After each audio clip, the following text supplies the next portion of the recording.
Hi guys, we're back, and with this video we're going to be, like I mentioned in the last video, we're going to be handling the cases where the user might type in some other stuff like cookies or something random.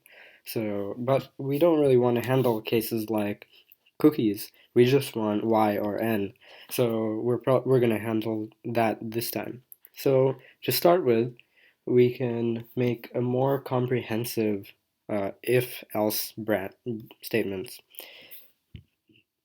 To do that, actually, we probably want to check whether they said y or n. In this case, we're already checking at y.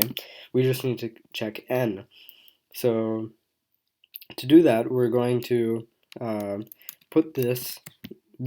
Remember, this is what we run when they say n, when they don't want to choose randomly. So now we're actually going to say else if. We're going to do an else if statement. So it's else, the first one, we say else if decision equals n. And this makes us check whether they say n actually, because before when we said even just lowercase y, it would still take us to the n branch because it was else. But now we're saying else if, so if we run this now,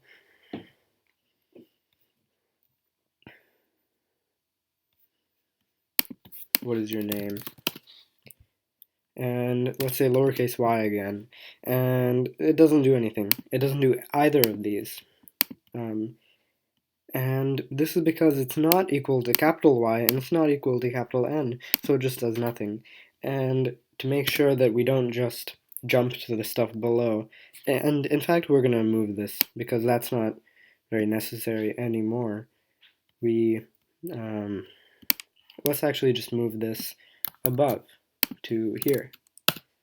It probably makes more sense. We want to welcome them first, then talk to them.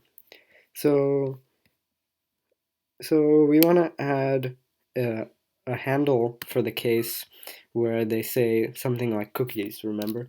Or even just lowercase y. So we want to add an else, just like we had before, which is if they say y, then we do y. And if they say n, then we do the n stuff in here. But then if they say anything else, we want to say, sorry, I didn't get that.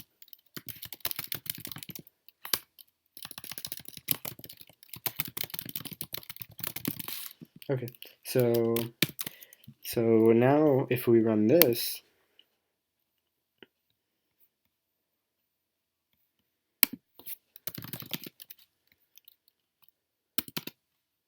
so we said something that wasn't capital Y or capital N, so it says, sorry, I didn't get that, and it exits. But what we actually want to do is prompt them for something else. So we could do it in the else statement, but then what if they type something wrong in the else statement? Then we have to check again and again and again.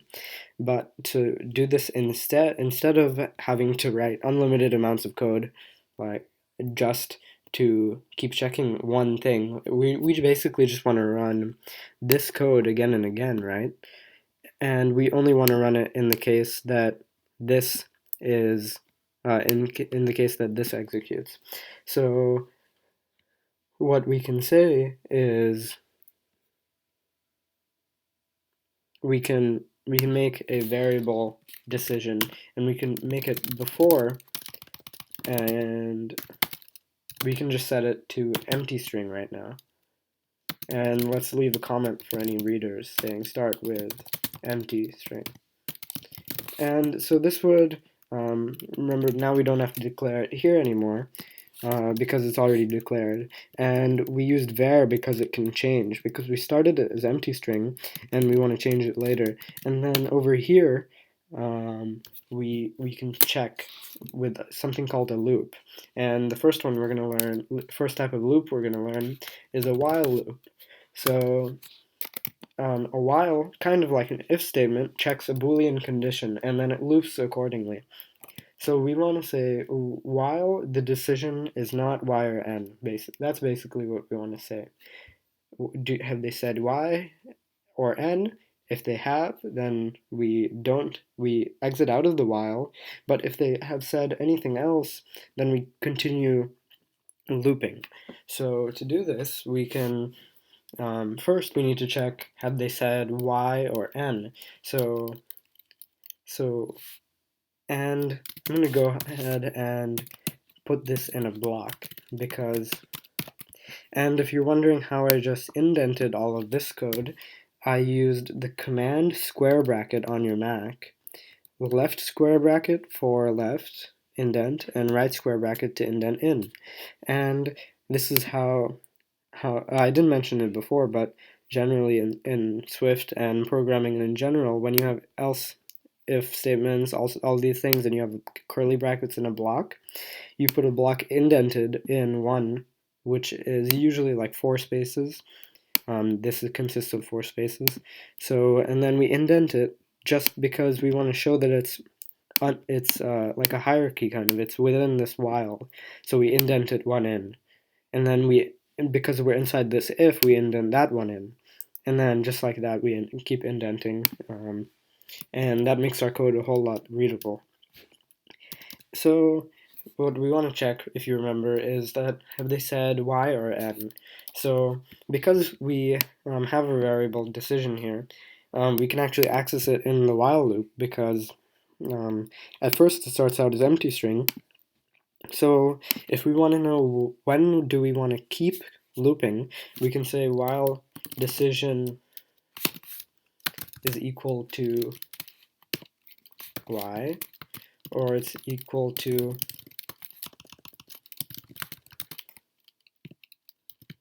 n.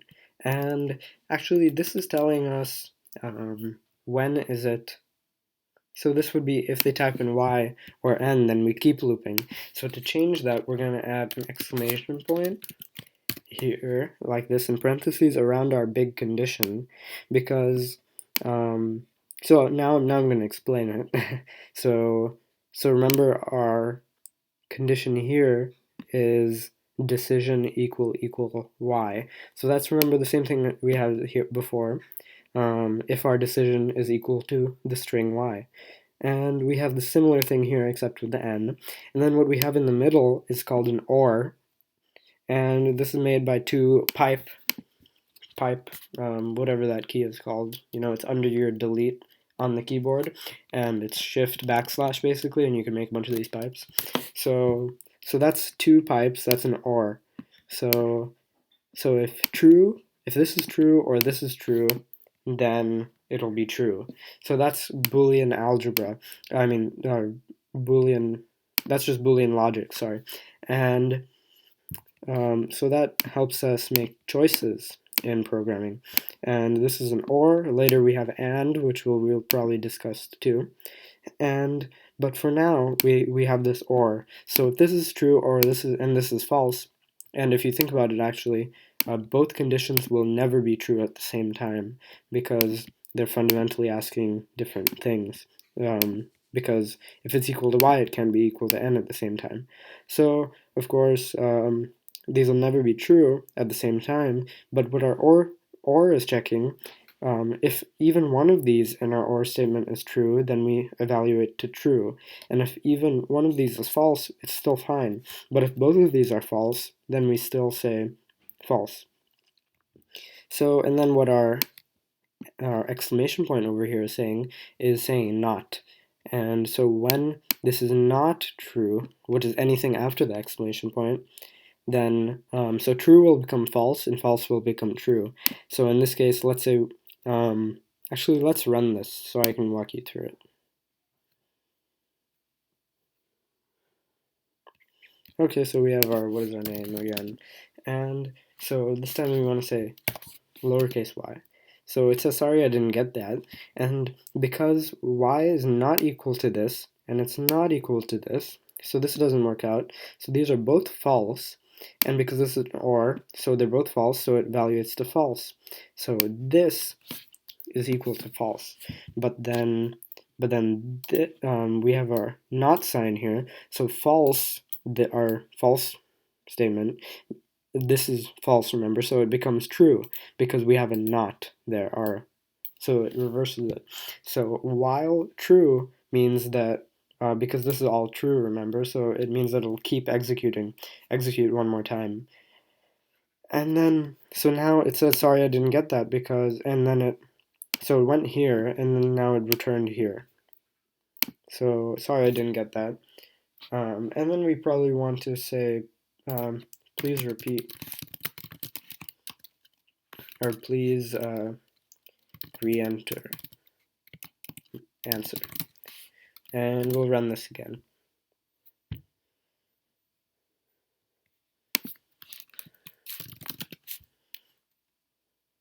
Okay, so we have, and this time we want to say capital Y, so it exits because it goes to here, and we have nothing implemented here, so it doesn't do anything.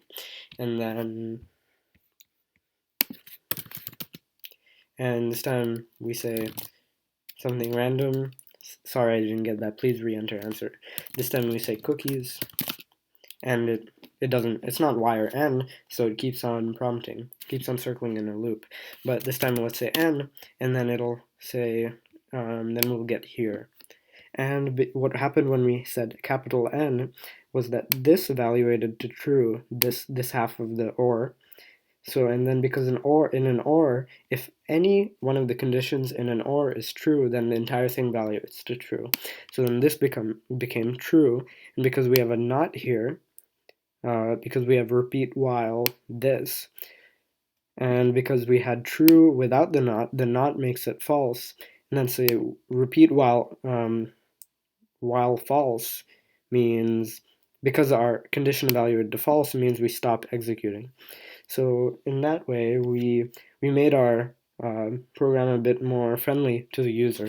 And in our next video, we're going to be making it a bit more friendly to the programmer and making it a bit cleaner. Like right now, you see it's pretty messy. So that'll be in the next video. So see you then.